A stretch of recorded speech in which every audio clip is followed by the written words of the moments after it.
Another training camp practice in the books, and I just watched Brock Purdy make perhaps his most impressive high velocity throw in a 49ers uniform. It was a deep out to Jawan Jennings, crossed the hash about 25 yards downfield, and Brock Purdy had to deliver a laser to beat the safety help from Jair Brown coming from the center of the field, and he threw a bolt that got there in time to Jawan Jennings, who went up and made a good catch. So if there's any question about Brock Purdy throwing harder, more velocity, more spin on the football, because he worked so hard in Jacksonville with Will Hewlett and Tom Gormelli for over a month this offseason, put on a little bulk, but made it useful bulk. If there's any doubt about that increased ability, it should be gone. That was a hell of a throw. Crisp day for Purdy. Jennings remains a favorite receiver. The 49ers didn't have a whole lot of receivers out there. Obviously, the hold-in continues for Brandon Ayuk. We'll talk a lot about that. I think the 49ers are taking a hard-line stance there, as they should. They're sticking on principle, and we'll see where that ends up. But he's not out of practice. Deebo Samuel had a vet day.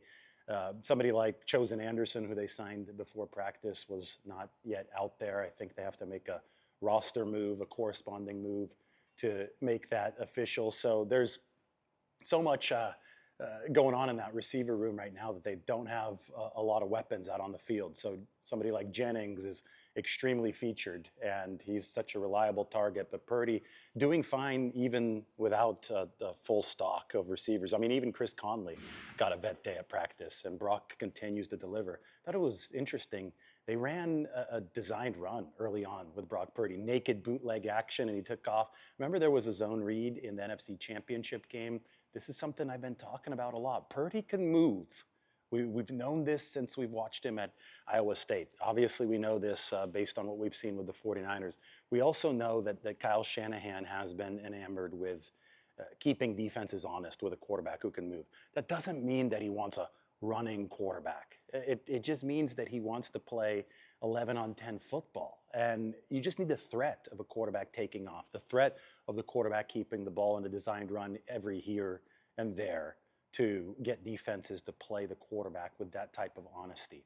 And I think that we're seeing that potential design from the 49ers. I wouldn't be surprised to see Brock Purdy take off on a zone read in a potentially safe situation for him to run this year once every 3 games, once every 2 games, just enough to make defenses have to consider the possibility.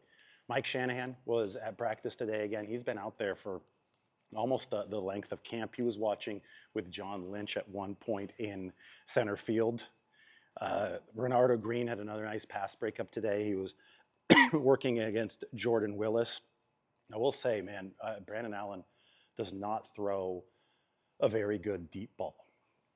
Allen might make a lot of the right reads, but he definitely has the weakest arm of the QBs that are, sorry about that, of the QBs that are delivering for the 49ers. Josh Dobbs, definitely more physical upside than Brandon Allen. And obviously Tanner Mordecai, who's starting to get a little bit more time in team drills, is a strong-armed guy. He might spin it better than anybody in that 49ers QB room. But Brock Purdy is definitely stepping up his game as far as being able to throw some lasers this season with the added strength. It'd be an interesting competition. It obviously isn't the most important competition at the 49ers quarterback position. It's more about reading defenses and diagnosing what's going on out there, being the field general, but it still is worth noting. By the way, Mordecai probably going to play quite a bit. Purdy's not going to play against the Tennessee Titans on Saturday. Brock first made a splash in that preseason game against the Minnesota Vikings in 2022. So I see this as a big opportunity for Tanner Mordecai to make a splash of his own. We'll have much more on practice in a little bit. This is the instant reaction. I'll leave you with one more piece of the report, a little wholesome content. Mike Shanahan was watching at the end. Jake Moody was kicking field goals. Jed York's kids were out there today, and so were Kyle Shanahan's kids. And the kids, they sit behind the goalpost catching the field goals because there's no net. And I just saw Mike Shanahan hanging out behind the goalpost today with his grandkids, obviously Kyle's kids, as the field goals were landing there from Jake Moody. So wholesome content, Mike Shanahan with his grandkids at 49ers practice. Cool stuff. We'll talk to you very soon.